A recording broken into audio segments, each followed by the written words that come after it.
एवं विदित्वैनं नानुशोचितुमर्हसि। प्रभु जी। अव्यक्तोऽयम् अचिन्त्योऽयम् अव्यक्तोऽयम् अचिन्त्योऽयम् अविकार्योऽयमुच्यते अविकार्योऽयमुच्यते। तस्मादेवं विदित्वैनं तस्मादेवं विदित्वैनं नानुशोचितुमर्हसि। नानुशोचितुमर्हसि। राम्य प्रभु पढ़ी। अव्यक्तोऽयम् अचिन्त्योऽयम् अव्यक्तोऽयम् अचिन्त्योऽयम् अविकार्यम् अयम् उच्यते अविकार्योऽयमुच्यते। तस्मादेवं विदित्वैनं तस्मादेवं विदित्वैनं नानुशोचितुमर्हसि। नानुशोचितुमर्हसि। माता अव्यक्तोऽयम् अचिन्त्योऽयम् अव्यक्तोऽयम् अचिन्त्योऽयम् अविकार्योऽयमुच्यते। तस्मादेवं विदित्वैनं नानुशोचितुमर्हसि।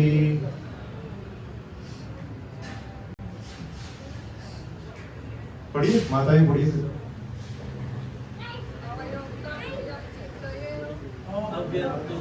अचिन्त्योऽयम् अविकार्योऽयमुच्यते। तस्मादेवं विदित्वैनं नानुशोचितुमर्हसि।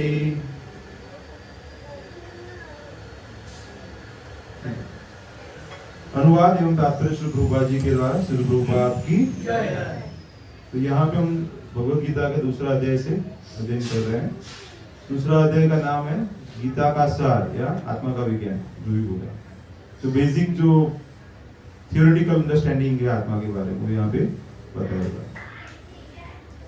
तो यहाँ पे देख सकते हैं कि जो आत्मा के अलग अलग जो गुण हैं वो 11 से लेकर 30 नंबर के श्लोक में बताए हुए, तो वही अभी चल रहा है।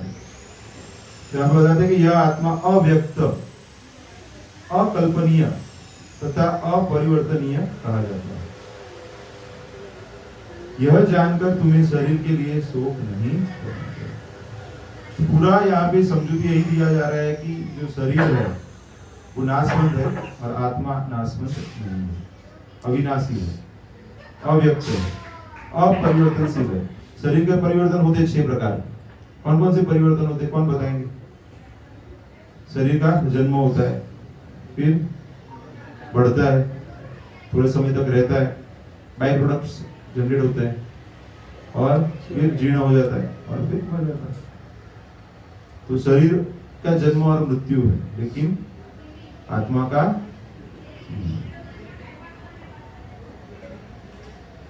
जैसा कि पहले कहा जा चुका है, आत्मा इतना सूक्ष्म है कि इसे सर्वाधिक शक्तिशाली सूक्ष्मदर्शी यंत्र से भी नहीं देखा जा सकता, अतः यह अदृश्य है। पहले के श्लोकों के तात्पर्य में हम देख चुके हैं कि आत्मा का जो परिमाण है वो जो बाल के अग्रभाग का 10,000वां भाग है, इतना बताया है, मतलब बहुत सूक्ष्म है। जहां तक आत्मा के अस्तित्व का संबंध है, श्रुति के प्रमाण के अतिरिक्त अन्य किसी प्रयोग द्वारा इसके अस्तित्व को सिद्ध नहीं किया जा सकता। मतलब जो ज्ञान सुन के हम प्राप्त करते हैं, वेदों का ज्ञान, शास्त्र प्रमाण या शब्द प्रमाण जिसको बोलते हैं, उससे ही हम समझ सकते हैं। उसको अनुमान प्रमाण से या प्रत्यक्ष प्रमाण से हम नहीं समझ सकते। ये ऐसा हो जाएगा कि पानी का जो नाप है उसको हम किलोमीटर में नापने लगेंगे, या जो अंतर है उसको हम लीटर में नापने लगेंगे, वैसा हो जाएगा। मतलब इसको आध्यात्मिक चीज को जो है वो हम भौतिक परिमाण से नहीं देख सकते। इसलिए सुन के जो ज्ञान प्राप्त किया है उससे हमें उसको समझना है। हमें इस सत्य को स्वीकार करना पड़ेगा, क्योंकि अनुभव गम्य सत्य होते हुए भी आत्मा के अस्तित्व को समझने के लिए कोई अन्य साधन नहीं। हमें अनेक बातें केवल उच्च प्रमाणों के आधार पर माननी पड़ती है। जैसे यहाँ पे उदाहरण बताया, कोई भी अपनी माता के आधार पर अपने पिता के अस्तित्व को अस्वीकार नहीं कर सकता। कोई छोटा बच्चा है, उसको वो पूछेगा मेरे पिताजी कहाँ है, उसकी माता जो बताएगी उसको स्वीकार करना। वैसे ही क्या वेद है वो माता है, और भगवान जो परमपिता है उनके बारे में जो ज्ञान है वो वेदों में बताया हुआ। इसी प्रकार वेदाध्ययन के अतिरिक्त आत्मा को समझने का अन्य उपाय नहीं है। दूसरे शब्दों में आत्मा मानवीय व्यवहारिक ज्ञान द्वारा अकल्पनीय है, तो हम अपनी कल्पना से नहीं समझ सकते। आत्मा चेतना है और चेतन है। वेदों के इस कथन को हमें स्वीकार करना होगा। आत्मा में शरीर जैसे परिवर्तन नहीं होते। मूलतः अविकारी रहते हुए आत्मा अनंत परमात्मा की तुलना में अणु रूप है। आत्मा बहुत छोटा है, अणु है। भगवान कैसे विभु है, अणु आत्मा विभु आत्मा। परमात्मा अनंत है और अणु आत्मा अति सूक्ष्म है। अतः अति सूक्ष्म आत्मा अधिकारी होने के कारण अनंत आत्मा भगवान के तुल्य नहीं हो सकती।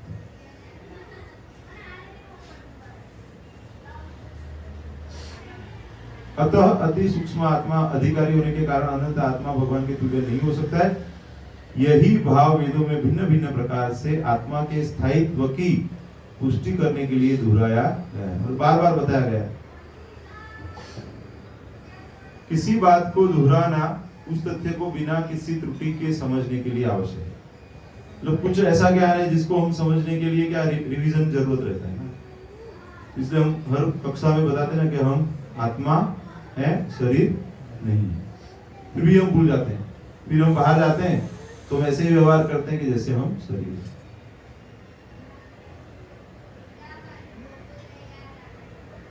हमारा आत्मा नहीं है, हम आत्मा है। लेकिन हम भूल जाते हैं, हम बोलते हैं हमारा आत्मा। किसी का मृत्यु हो जाता है तो क्या बोलते हैं? उनकी आत्मा को शांति। अरे वही आत्मा है, लेकिन हम क्या बोलते हैं ज्यादातर? भगवान एमना आत्मा ने शांति दी, ऐसे बोलते हैं। उनको शांति दे से मतलब हम उनको शरीर मानते हैं और वो शरीर का आत्मा। ऐसे ऐसे हम, हमारी समझ वैसे है क्योंकि हम सभी चीजों को शरीर के साथ संबंधित समझते हैं। आगे बताते हैं कि अत चैनम नित्य जातम नित्यम वा मनुष्य मृतम तथापि तुम महाबाहो नैनम सोचितुम अर्हसि। तो आगे बताते हैं किंतु यदि तुम यह सोचते हो कि आत्मा अथवा जीवन का लक्षण सदा जन्म लेता है तथा सदा मरता है, तो भी हे महाबाहो तुम्हारे शोक करने का कोई कारण नहीं। अभी थियोरेटिकली मान लेंगे कि भाई चलो आत्मा जीवन होता है और फिर मरता भी है, मतलब खत्म हो जाता है, शरीर के तरह ही है उसका, तो भी तुमको शोक नहीं करना चाहिए। तो यहाँ पे समझाते हैं कि सदा से दार्शनिकों का एक ऐसा वर्ग चला आ रहा है जो बौद्धों के ही समान यह नहीं मानता कि शरीर के परे भी आत्मा का स्वतंत्र, उसके बाद सब शून्य हो जाएगा, शून्यवादी। ऐसा प्रतीत होता है कि जब भगवान कृष्ण ने भगवद गीता का उपदेश दिया तो ऐसे दार्शनिक विद्यमान थे जो लोकायतिक तथा वैभाषिक नाम से जाने जाते थे। ऐसे दार्शनिकों का मत है कि जीवन के लक्षण भौतिक संयोग की एक परिपक्वावस्था में घटित होते हैं। इस वैज्ञानिक लोग मानते हैं ना कि ये सब मिश्रण हो जाएगा केमिकल्स का, तो उससे हम जीव उत्पन्न कर सकते हैं। आधुनिक भौतिक विज्ञानी तथा भौतिकतावादी दार्शनिक भी ऐसा ही सोचते हैं। उनके अनुसार शरीर भौतिक तत्वों का संयोग है और एक अवस्था ऐसी आती है जो भौतिक तथा रासायनिक तत्वों के संयोग से जीवन के लक्षण विकसित होते हैं। अभी हम उसका जो विचार है उसको काट सकते हैं कि भाई मृत्यु के बाद तो वही रसायन है ना, वही अभी तो 1 मिनट पहले वो जिंदा था, अभी उसमें से आत्मा निकल गया तो वही शरीर है, वही रसायन है ना, तो उसमें से जीवन क्यों नहीं डाल सकते? लेकिन वैसा पॉसिबल नहीं है। नृतत्व विज्ञान इसी दर्शन पर आधारित है। संप्रति अनेक छद्म धर्म जिनका अमेरिका में प्रचार हो रहा है इसी दर्शन का पालन करते हैं और साथ ही शून्यवादी अभक्त बौद्धों का अनुसरण करते हैं। जो बौद्धवाद है वो एक तरीके से नास्तिकवाद है, क्योंकि भगवान बुद्ध के आने का प्रयोजन क्या था? उस समय पे लोग वेदों के आधार पे पशु बलि कर रहे थे, यज्ञ के नाम पे पशु बलि होता था। तो उसे रोकने के लिए और नास्तिकों को आकर्षित करने के लिए गया में भगवान बुद्ध प्रकट होते हैं। और उन्होंने क्या किया, वेदों को अस्वीकार किया और तार्किक रूप से समझाया कि भाई हमारे अंदर जैसे चेतना है वैसे प्राणियों में भी चेतना है, जैसे हमें संवेदना है ऐसे प्राणियों में भी संवेदना है। तो वैसे करके लोगों को पाप कर्म में प्रवृत्त होने से रोका। तो उनका उद्देश्य तत्कालीन था, वो सनातन धर्म नहीं है, वो तत्कालीन धर्म था। उसके बाद आदि शंकराचार्य आते हैं और वो फिर से वेदों की पुनः स्थापना करते हैं और फिर वैष्णव आचार्य आते हैं और फिर से वो भक्ति मार्ग का प्रचार करते हैं। तो ऐसे फिर से अगर बड़े टाइम फ्रेम में देखेंगे तो आपको ऐसा लगेगा ठीक है, लेकिन अभी उस समय पे तो वो जरूरी था इसलिए। लेकिन यहाँ पे क्या बताया है, जो शून्यवादी हैं वो अभक्त हैं, वो बौद्धों का अनुसरण करते हैं क्योंकि उनको ऐसा ही लगता है ना, उनके विज्ञान जैसे उनका जो सोच है वैसा ही लगता है, इसलिए उनको वो फॉलो करते हैं। यदि अर्जुन को आत्मा के अस्तित्व में विश्वास नहीं था जैसा कि वैभाषिक दर्शन में होता है, तो भी उसके शोक करने का कोई कारण न था। कोई भी मानव थोड़े से रसायनों की क्षति के लिए शोक नहीं करता है। अभी कुछ हम रसायन का यूज कर रहे हैं, कुछ वेस्ट हो जाता है तो शोक नहीं करते ना, ज्यादा शोक नहीं करते हैं। अपना कर्तव्य पालन नहीं त्याग देना है। दूसरी ओर आधुनिक विज्ञान तथा वैज्ञानिक युद्ध में शत्रु पर विजय प्राप्त करने के लिए न जाने कितने टन रसायन फूंक देते हैं। तो देखेंगे आप, यूक्रेन और रशिया का युद्ध अभी भी चल रहा है और कुछ जो देश हैं वो क्या कर रहे हैं, उनको सप्लाई कर रहे हैं, वेपन सप्लाई कर रहे हैं उनको, जिससे वो युद्ध बढ़ता रहे। ऐसे ही चल रहा है ना, अभी रसायन फूंक रहे हो और उसमें काफी लोग मर रहे। वैभाषिक दर्शन के अनुसार आत्मा शरीर के साथ क्षय होते ही लुप्त हो जाता है। एक स्थिति में आत्मा की अस्तित्व रहता है और बाद में वो स्थिति बदल जाती है तो आत्मा चला जाता है, ऐसा उनका मानना है। अतः प्रत्येक दशा में चाहे अर्जुन इस वैदिक मान्यता को स्वीकार करे कि अणु आत्मा का अस्तित्व है या कि वह आत्मा के अस्तित्व को स्वीकार नहीं करता, उसके लिए शोक करने का कोई कारण नहीं।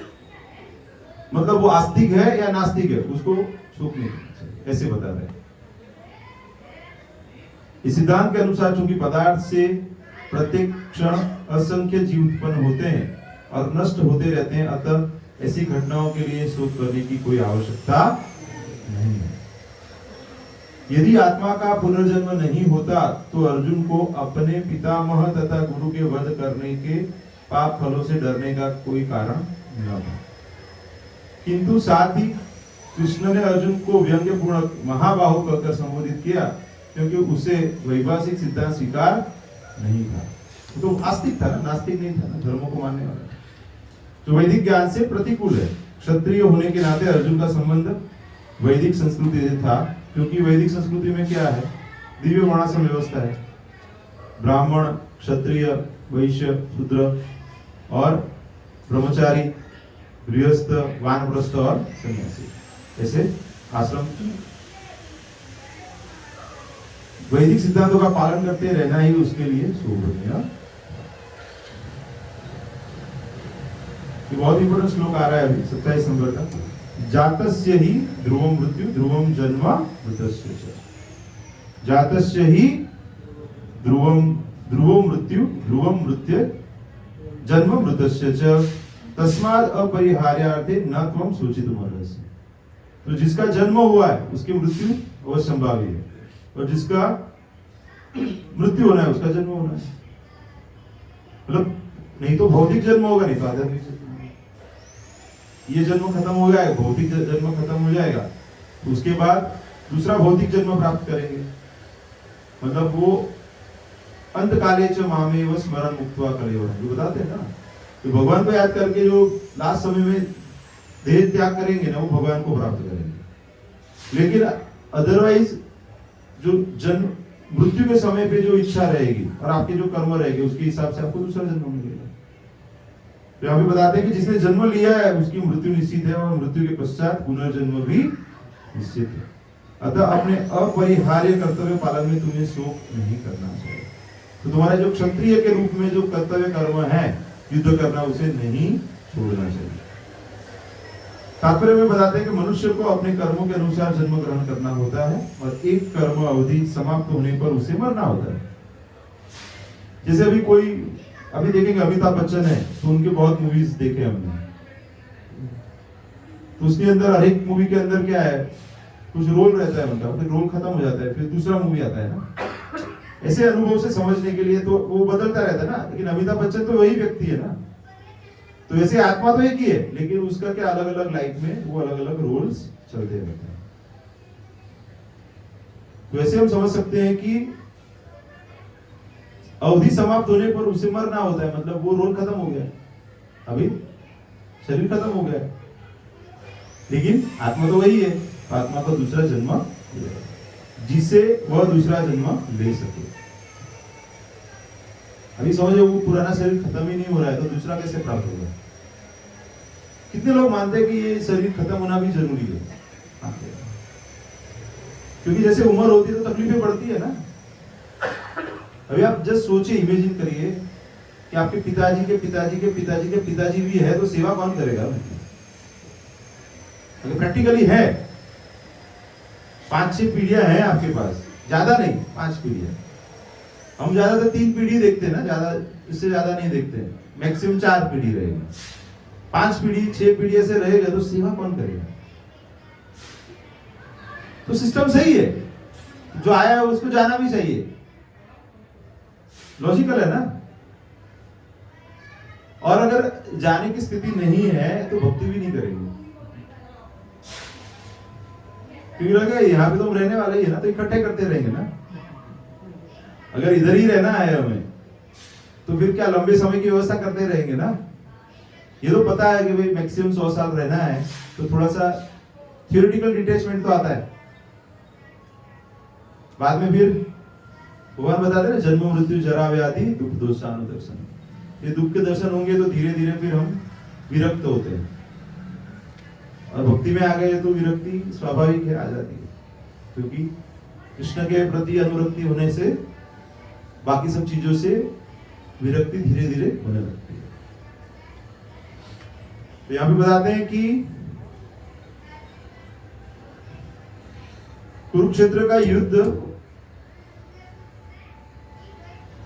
नहीं, बाकी अभी यहाँ पे, हाँ, जन्म मरण के इस चक्र से वृथा हत्या वध तथा युद्ध का समर्थन नहीं होता, किंतु मानव समाज में शांति तथा व्यवस्था बनाए रखने के लिए हिंसा तथा युद्ध, जैसे पुलिस का डिपार्टमेंट है, आर्मी है, तो चाहिए ना।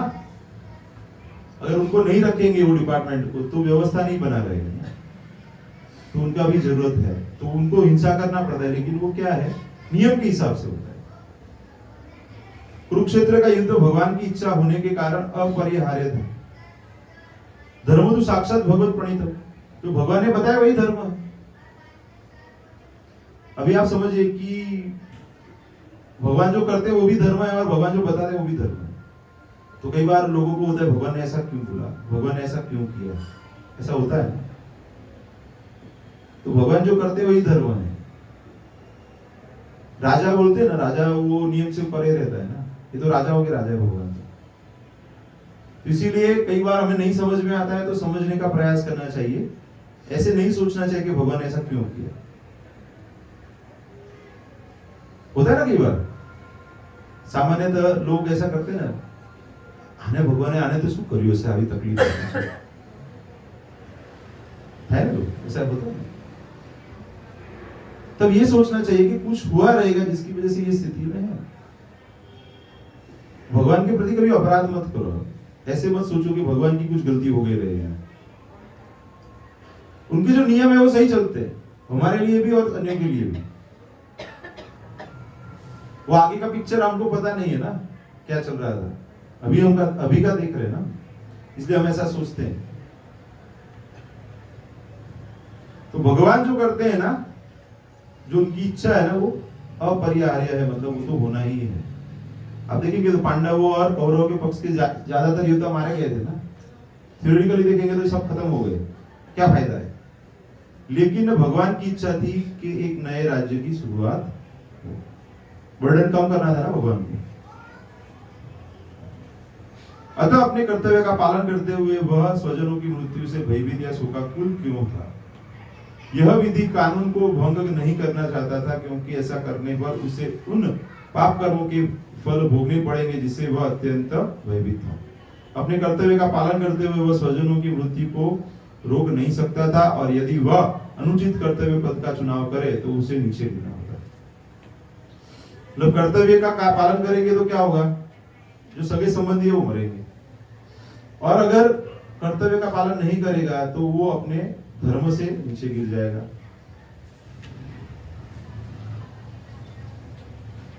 अव्यक्तादीनि भूतानि व्यक्त मध्यानि भारत अव्यक्त निधनान्येव तत्र का परिदेवना।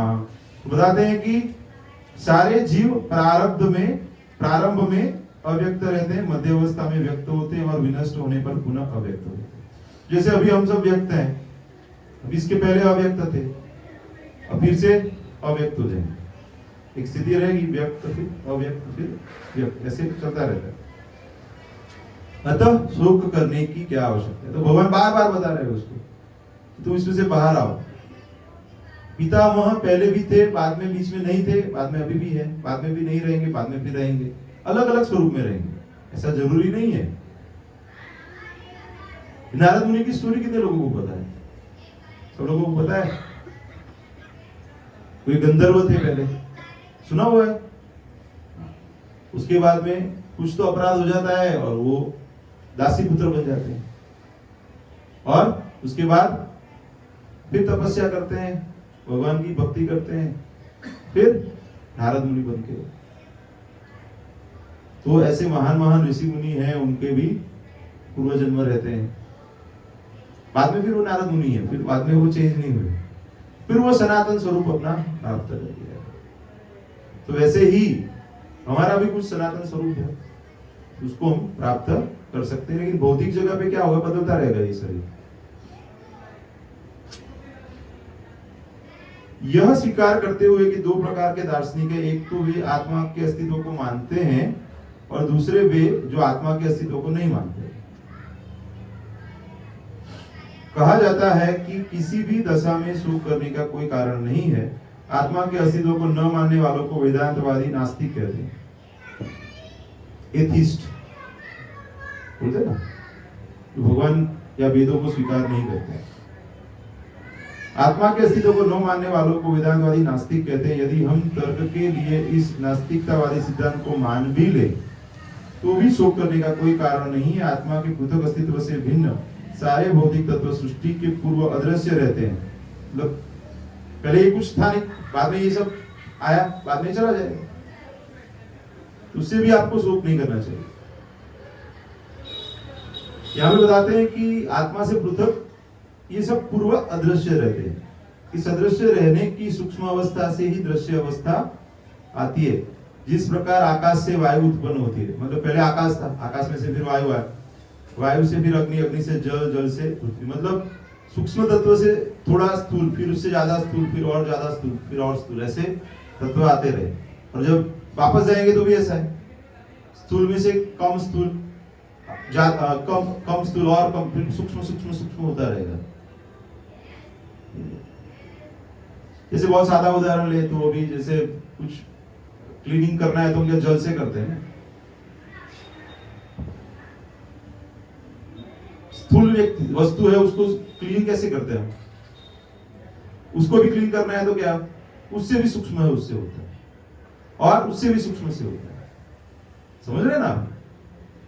प्योरिफिकेशन जो प्रोसेस है वैसे ही होता है ना। तो ऐसे बताया कि जिस प्रकार आकाश से वायु उत्पन्न होते हैं, वायु से अग्नि, अग्नि से जल और जल से पृथ्वी उत्पन्न होते हैं, पृथ्वी से अनेक प्रकार के पदार्थ प्रकट होते हैं, यथा एक विशाल गगनचुंबी महल पृथ्वी से ही प्रकट है। जब इसे ध्वस्त किया जाता है तो वह अदृश्य हो जाता है और अंततः परमाणु रूप में बना रहता है। शक्ति संरक्षण का नियम बना रहता है, किंतु काल क्रम में वस्तुएं प्रकट तथा अप्रकट होती रहती हैं। अंतर इतना ही है कि अतः प्रकट होने वाला व्यक्त या अप्रकट होने पर शोक करने का कोई कारण नहीं। भी कुछ बिल्डिंग्स है वो पुराने हैं, लेकिन ज्यादातर बिल्डिंग तो वो 100, 200, 500 साल में चले जाते हैं ना। अभी आप देखिए कि अभी ये बिल्डिंग है तो इसका एक लाइफ रहेगा ना, 50 साल, 100 साल, 150 साल, ज्यादा नहीं रहता है ना। अभी जो बनाते हैं उसका लाइफ एक फिक्स रहता है ना, उसके बाद दूसरा बनेगा वहां पे। तो वैसे ही शरीर का भी ऐसा ही है। प्रारंभिक तथा अंतिम दोनों अवस्था में ही सारे तत्व अप्रकट रहते हैं, केवल मध्य में वे प्रकट होते हैं और इस तरह इससे कोई वास्तविक अंतर नहीं पड़ता।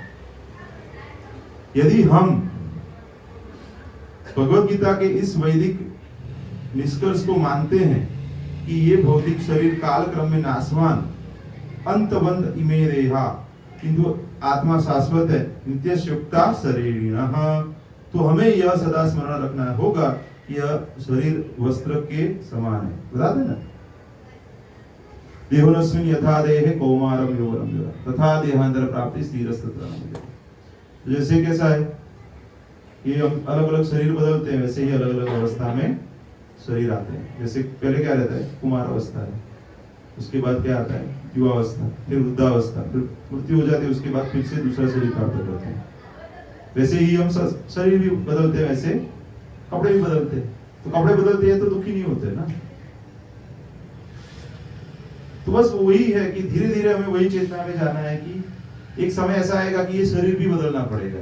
तो उस समय पे हम भगवान की भक्ति में ऐसे स्थित हो कि ये शरीर जब बदलने की प्रोसेस आए तो प्रॉब्लम नहीं आना चाहिए।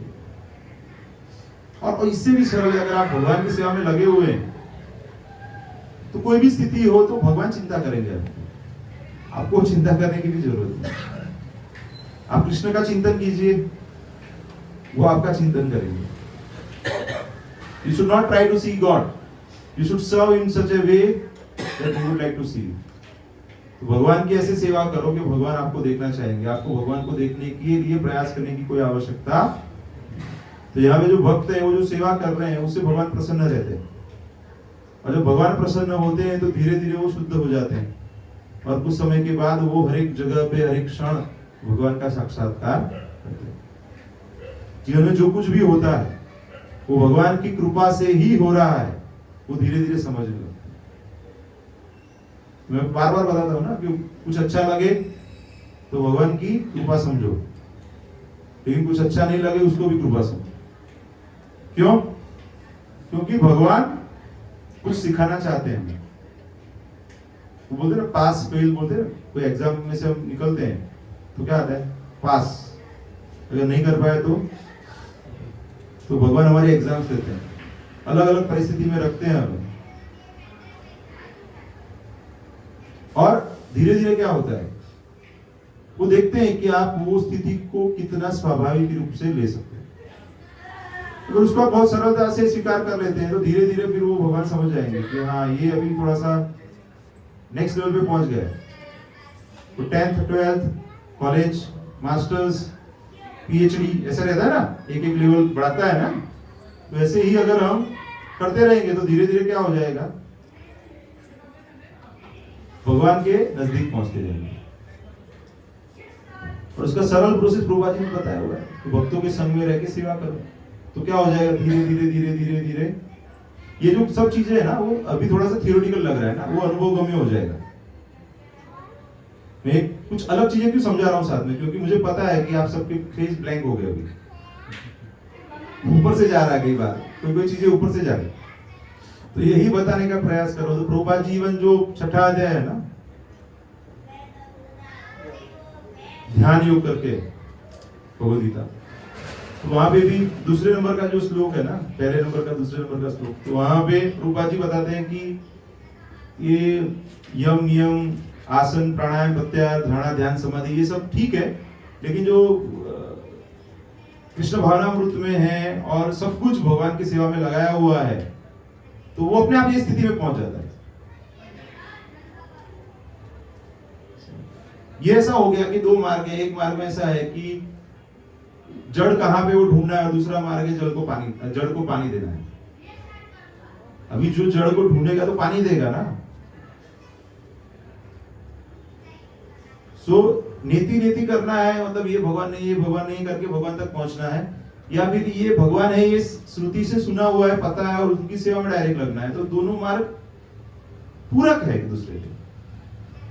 लेकिन कलयुग के जीवों के पास आयुष्य कम है, तो इसलिए जो इजी है वो पकड़ लेना चाहिए। इसीलिए तो कलयुग में बताते हैं ना, हरि नाम हरि नाम हरि नाम एव केवलम कलो नास्ति एव नास्ति एव नास्ति गति। तो कलयुग में और कोई उपाय नहीं है, नहीं है, नहीं। कौन बता रहा है? चैतन्य महाप्रभु बता रहे हैं। लेकिन ये सब समझना जरूरी है, क्योंकि ये भी पता होना चाहिए आत्मा का विज्ञान क्या है। यहाँ पे बताते हैं कि शाश्वत आत्मा की तुलना में भौतिक शरीर का कोई यथार्थ अस्तित्व नहीं होता। यह स्वप्न के समान है। स्वप्न में हम आकाश में उड़ते हैं या राजा की भांति रथ पर आरूढ़ हो सकते हैं, किंतु जागने पर देखते हैं तो न हम आकाश में है न रथ पर। अभी सपने देखते हैं ना सब लोग, सपने तो आते ही रहेंगे, अच्छे बुरे। वैदिक ज्ञान आत्म साक्षात्कार का भौतिक शरीर से अनस्तित्व के आधार पर प्रोत्साहन देता है। अतः चाहे हम आत्मा के अस्तित्व को माने या न माने, शरीर नाश के लिए शोक उत्पन्न करने का कोई कारण।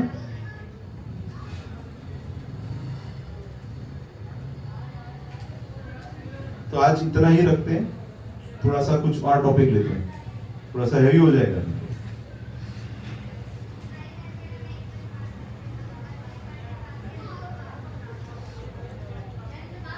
इसलिए बोलते हैं ना कि भगवत गीता थोड़ा धैर्य से पढ़ना चाहिए, तो इसमें क्या थियरी बहुत है।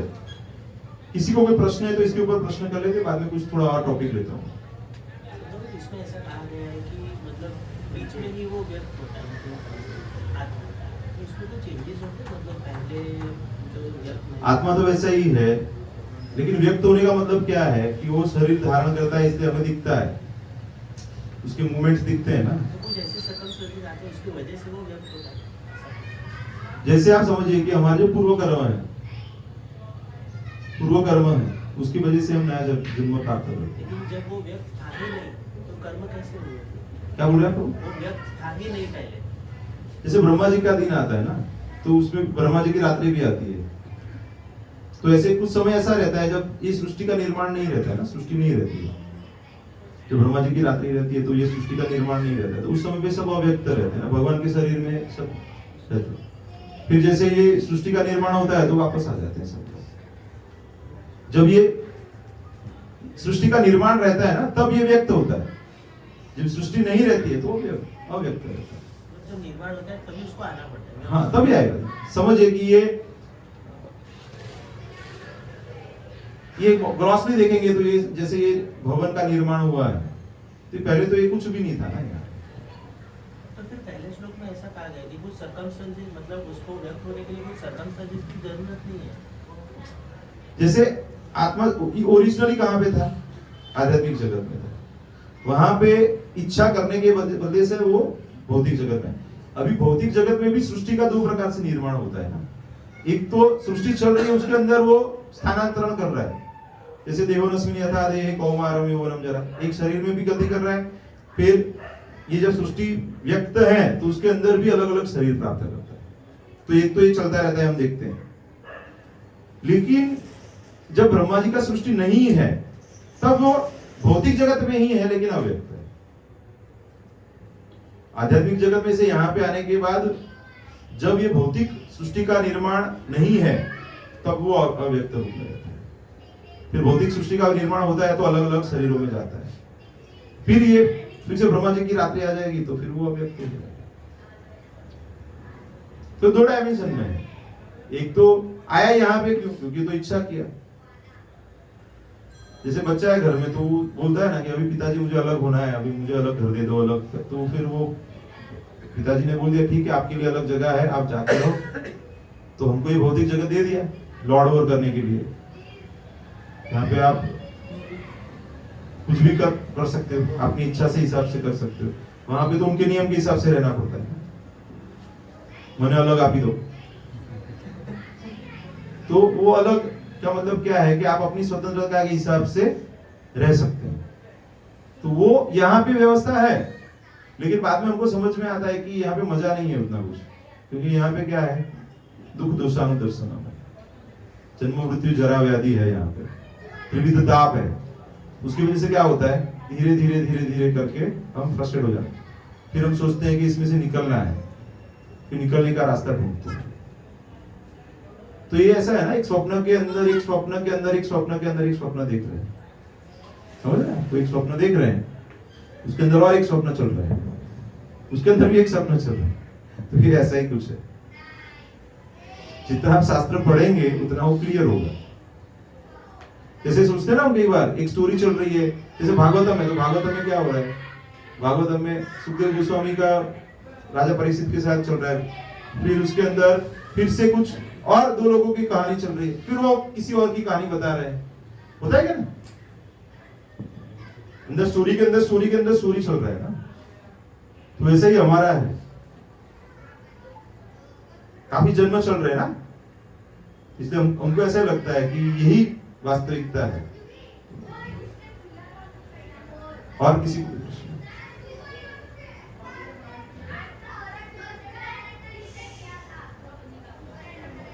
तो हम आज एक श्लोक लेंगे, शिक्षाष्टकम से लेंगे, थोड़ा सा प्रैक्टिकल, कैसे हम कृष्ण को प्राप्त कर सकते हैं, कैसे कृष्ण को समझ सकते हैं। तो सबको आता है, एकदम सरल वाला, सबसे छोटा वाला। तृणादपि सुनीचेन तरोरपि सहिष्णुना, तृणादपि सुनीचेन तरोरपि सहिष्णुना, अमानिना मानदेन कीर्तनीय सदा हरिः, कीर्तनीय सदा हरिः। तो ये श्लोक बहुत इंपॉर्टेंट है। क्यों इंपॉर्टेंट है? सबसे पहला तो किसने बताया हुआ है? ये चैतन्य महाप्रभु कौन है? स्वयं कृष्ण है, राधा रानी के भाव में। तो चैतन्य महाप्रभु ने कितने 8 श्लोक दिए। तो 8 श्लोक में से सबसे पहला है चेतो दर्पण मार्जनम, दूसरा है नाम नामकारी बहुधा निज सर्वशक्ति, और तीसरा ये श्लोक है, ठीक है। और 5 श्लोक है, टोटल 8 शिक्षा श्लोक। मंदिर में आप जाएंगे तो ऊपर आप देख सकते हैं ना, 8 श्लोक लिखे। कितने लोग पढ़ते हैं? वो मंदिर जाते हैं तो पढ़ते हैं ना। कितने लोग नहीं पढ़ते? हाथ बोलो। पढ़ना है अभी नेक्स्ट का। क्यों? बहुत इंपॉर्टेंट है। फिर भगवत गीता हो जाएगा, उसके बाद या फिर बीच में कभी समय रहेगा तो ये ऐसे बीच बीच में मैं श्लोक के बारे में बताऊंगा आपको। तो ये श्लोक में इंपॉर्टेंट क्या है? बताते ना कि सतत कीर्तन करना चाहिए, भगवान का नाम लेना चाहिए, तो हम ले नहीं पाते ना, होता है ना ऐसा। मेरा खुद का अनुभव है कि 16 माला हो जाता है तो ऐसा लगता है अच्छा हो गया कैसे। आपका अनुभव अलग रह सकता है, लेकिन ज्यादातर ऐसा ही होता है ना कि 16 माला हो गया तो लगता है आज का टास्क हुआ। सही है ना? तो 24 घंटा भगवान का नाम कब ले पाएंगे? तो उसकी जो स्थिति है वो क्या कब आएगी? तो बताते हैं तृणादपि सुनीचेन। तृण मतलब क्या? तिनका, ग्रास, वो घास रहता है ना, उससे भी अपने आप को नीचा समझना चाहिए। तिनके का मतलब क्या है कि वो उसके ऊपर से कोई भी चला जाए तो ठीक है, कोई भी चला जाए तो चलने देता है उसको। हमारा ऐसा नहीं, हमारा ईगो कैसा रहता है? ऐसा रहता है, कोई भी थोड़ा सा कुछ हर्ट कर दे तो हमारा ओरिजिनल पर आवी जिस नहीं। ऐसा है हमारा बना हुआ ही ऐसा, राइट? भक्ति में आने के बाद भी ऐसा ही चलता है हमारा। इसकी वजह से हम लोग 24 घंटा कीर्तनीय सदा हरि नहीं करते, इसलिए बार बार सोचना है हमें। इसलिए क्या करना है? सबसे पहले तो हमें नम्र बनने का प्रयास करना है। प्रयास कर सकते हैं, बनना बहुत डिफिकल्ट है, तो मेरा अनुभव है इतना सरल नहीं है। हाँ, धीरे धीरे आप सरल हो सकते हैं। एक दिन की बात, भक्तों के संग में रहते हैं तो धीरे धीरे धीरे धीरे धीरे धीरे धीरे फिर सेवाएं करते हैं। तो और जैसे प्रभु जी जाते हैं पुस्तक वितरण के लिए, आप बताइए प्रभु, पुस्तक वितरण में जाते हैं तो वो नम्रता आ जाती है ना। पुस्तक वितरण में जाते हैं तो क्या अनुभव होता है? आप किसी के वहां पे चले गए, बोले क्यों आए आप लोग, बोलते हैं ना। कोई जगह पे आपको अच्छा सत्कार भी देते हैं, लेकिन कोई कोई जगह पे डांट भी देते हैं। किसने अलाउ किया आपको? प्रभु जी बता रहे थे, वो मारने के लगते हैं पीछे कई बार तो हमको अच्छा लगता है। हाँ तो उसका मतलब क्या है कि वो आपको हम्बल बनाते हैं, बनाते कि नहीं? तो प्रभुपाद जी ने जो प्रोसेस दिया है ना, वो ऐसे ही बनाया हुआ है। क्या प्रचार कार्य में जाओ, पुस्तक वितरण के लिए जाओ, तो आपको रिक्वेस्ट करना पड़ता है ना किसी को कि आप ये पुस्तक ले लो, आप हमारे प्रोग्राम में आओ, ऐसे करते हैं ना, रिक्वेस्ट करना पड़ता है ना। रिक्वेस्ट करने का मतलब क्या है? कोई आपसे उच्च स्तर पे है और आप नीचे वाले स्तर पे हो, तब तो आप रिक्वेस्ट करते हो ना, नहीं तो ऑर्डर करते हैं ना। ज्यादातर तो क्या हमको ऑर्डर करने का अनुभव रहता है, लेकिन बाहर जाते हैं प्रचार कार्य में, तो प्रभुपाद जी ने एक प्रैक्टिकल प्रोसेस बनाया है। तो आप क्या करते हैं? बाहर जाते हैं तो नम्र बनते हैं, तृणादपि प्रैक्टिकल। प्रभुपाद जी का पूरा प्रोसेस प्रैक्टिकल है। तो इसीलिए भक्तों के संग में आपको पुस्तक वितरण के लिए जाना चाहिए। और दूसरा क्या है? व्यवहार में भी, व्यवहार में भी क्या करना है आपको? एक दूसरे को जब मिलते तो क्या करते हैं? प्रणाम करते हैं, करते हैं ना प्रणाम। प्रणाम करने का मतलब क्या है? प्रैक्टिकली दिखाते हैं कि हम आपको नमन करते हैं, झुक के हम करते हैं ना प्रणाम। वैष्णव प्रणाम करते हैं ना, पांचा कल्पतरुभ्यश्च कृपा सिंधुभ्यश्च पतितानां पावनेभ्यो वैष्णवेभ्यो नमो नमः। तो हम अपने आप को वैष्णव नहीं बोलते ना, अन्य है उनको क्या बोलते हैं? वैष्णव। उसका मतलब क्या है कि हम अपने आप को तुच्छ या नगण्य समझते हैं, और अन्य सभी लोग हैं उनको हम हमसे उच्च या महान समझते हैं। तभी वो सही रूप में हम तृणादपि सुनीचे ना। अभी उससे तो काफी नहीं है, अभी आगे बताते चैतन्य बाबू। तरोरपि सहिष्णु, तरोरपि सहिष्णु, तरो मतलब वृक्ष, वृक्ष के समान सहिष्णु बनना। वृक्ष कैसा है? वो हर एक अवस्था में सबको फायदा ही देता है। जब वृक्ष बढ़िया है तो क्या छाया देता है, फल है तो पत्थर मारता है कोई उसको, तो क्या है? वो पत्थर मारता है क्या? क्या करता है? वो फल देता है। तो संत कैसे रहते हैं? ऐसे ही रहते हैं ना, कुछ कैसे भी व्यवहार करे उनके साथ कोई भी, लेकिन उनको वो अच्छा बर्ताव करते हैं उनके साथ। तो हमें भी क्या करना है? हमारे साथ कोई भी कैसा भी व्यवहार करे। अभी कैसा है कि अभी कई बार क्या होता है कि आप सो कॉल्ड सीनियर डिवोटी हो जाते हैं ना, 10 साल 20 साल 25 साल 50 साल, तो हमको एक ईगो आ जाता है, हम इतने साल से इस्कॉन में जुड़े हुए हैं, ऐसा लगता है। लंबा समय चला जाता है तो लगता है, तो फिर वो हम एक्सपेक्ट करते हैं ना मान सम्मान, तो वो प्रॉब्लम आ जाता है। तो कुछ भी हो जाए, अगर आपका अपमान भी हो जाए, कुछ भी हो जाए, तो भी आपको सहन कर लेना चाहिए। और ऐसा होगा, भगवान ऐसी व्यवस्था करते हैं। टेस्टिंग टेस्टिंग आता है ना, सबका अनुभव है ना, ऐसा होता है ना, कभी ना कभी टेस्टिंग होता है। वो कृष्ण करते हैं, ऐसे कोई कर्म नहीं है आपके, कर्म की वजह से नहीं हो रहा है, वो भगवान की कृपा है आपके ऊपर कि भगवान अभी आपका टेस्टिंग कर रहे हैं। कभी आप यहाँ पे हो तो अभी ऊपर गए कि नहीं, फिर नेक्स्ट लेवल पे जाने के लिए क्या और टेस्टिंग होता है ना, तो टेस्टिंग करते हैं कि आप सहनशील हो कि नहीं, तो भी आपको टेस्ट मिलेगा भगवान के नाम को 24 घंटा लेने का। अमानिना, अमानिना का मतलब क्या है? मान की इच्छा नहीं रखना। ऐसे बताते हैं कि जो काम क्रोध वो सब चला जाता है, लेकिन मान पद प्रतिष्ठा, ये पूजा प्रतिष्ठा, ये सब नहीं जाता है। शुरुआत में क्या होता है? इनिशियल स्टेज पे ग्रॉस अनर्थ रहते हैं। ग्रॉस अनर्थ का मतलब क्या है? काम क्रोध, जिसको बोलते हैं ना रूटीन में, काम मतलब इच्छा है, क्रोध मतलब गुस्सा। ग्रॉसली देखेंगे तो इच्छाओं की वजह से तो हम शरीर प्राप्त करते हैं, अलग अलग इच्छाएं हैं, इसकी वजह से हम शरीर प्राप्त करते हैं। और इच्छा पूर्ति नहीं होती है तो हमें गुस्सा आ जाता है, होता है ना ऐसा। दूसरे अध्याय के 62-63 में आता है ना, ध्याय तो विषयान पुंस संगोस्ते संगात संजायते काम कामात क्रोधो विजायते और क्रोधाद भवति सम्मोह सम्मोहात् स्मृति विभ्रम स्मृति भ्रंशात् बुद्धिनाशात् नाशति। तो उसकी वजह से हम भोगों में फिर से गिर जाते हैं। तो ये इससे बचने के लिए क्या करना पड़ेगा आपको?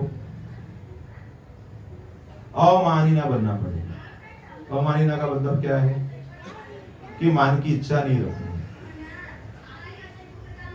वो बोलते हैं ना कि जैसे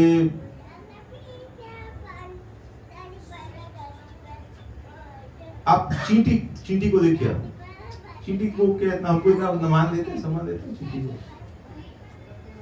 रास्ते में चींटी है तो इतना कुछ सम्मान देते हैं, तो हमारी उससे भी कम स्थिति है। इतने सारे मतलब आप देखिए कि ब्रह्मांड है, ब्रह्मांड के अंदर इतने सारे ग्रह हैं, इतने सारे ग्रह के अंदर इतने सारे मतलब खंड है, उपखंड है, देश है, राज्य है, सिटी है, उसमें हमारा एक बिंदु भी नहीं है। हमारी स्थिति क्या है? बिंदु जैसी भी है क्या? लेकिन हम ऐसे बोलते हम हैं, होता है ना ऐसा। तो ऐसे हम थियोरेटिकली भी सोचेंगे तो हमारा क्या स्थिति? कुछ भी नहीं है। तो फिर वो हमें ऐसे समझना चाहिए कि हमारा कोई स्थिति नहीं है, तो इसीलिए अमानिना समझना चाहिए। और फिर भी क्या बोलते हैं? मान देना, फिर भी मान देना चाहिए। तो बताते हैं कि सबसे पहले अपने आप को तिनके से भी छोटा समझना चाहिए, नीच समझना चाहिए, वृक्ष से भी ज्यादा सहनशील बनना चाहिए, मान की इच्छा न रखते हुए सभी को मान देना चाहिए। अमानिना मान देना, तब क्या होगा? कीर्तनीय सदा। तो कीर्तनीय सदा ही हमारा लक्ष्य है। अभी हम नहीं कर पा रहे ना, लेकिन जैसे जैसे हम लगे रहेंगे तो अभी क्या है, जैसे कुछ वरिष्ठ भक्त हैं, प्रभु जी हैं अपने बीच में, निरंतर प्रभु हैं, वो 32 माला कई बार 64 माला ऐसे करते हैं वो। तो उनसे हम सीख सकते हैं कि जैसे इसमें लगे रहेंगे हम लोग तो धीरे धीरे हम कीर्तन बढ़ा पाएंगे। शुरुआत में रस नहीं आएगा, जैसे जैसे हम आगे बढ़ेंगे तो धीरे धीरे जो अनर्थ है वो चले जाएंगे। भक्ति की जो प्रोसेस है उसमें सबसे पहले क्या आता है? आदो श्रद्धा। उसके बाद क्या आता है? साधु संग। श्रद्धा होगी तो क्या फिर भगवान व्यवस्था करेंगे? साधु संग। साधु संग से क्या होगा? भजन क्रिया होगी। भजन क्रिया से क्या होगा? तो ये 4 जो स्टेज है ना वो एक बहुत इंपॉर्टेंट है। उसके बाद फिर निष्ठा, रुचि, वो सब आगे की बातें हैं, लेकिन अनर्थ निवृत्ति सबसे लंबा चलता है।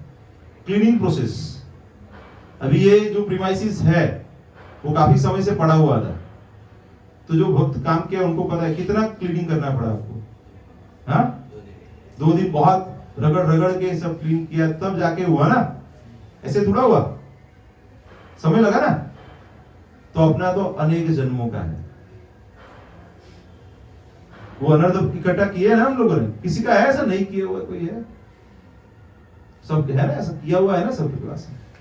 पता नहीं है हमको कितने जन्मों का है, लेकिन हमारे पास बहुत अनर्थ है। अनर्थ का मतलब क्या है? जिसका कोई मीनिंग नहीं है उसको क्या बोलते हैं? विदाउट मीनिंग, जिसका कोई यूटिलिटी नहीं है वो हम लेके घूमते रहते हैं। दीपावली में क्या होता है? जो एक्स्ट्रा कूड़ा है सब घर से निकालते हैं ना, जो काम की चीजें नहीं उसको निकाल देते हैं ना हम लोग।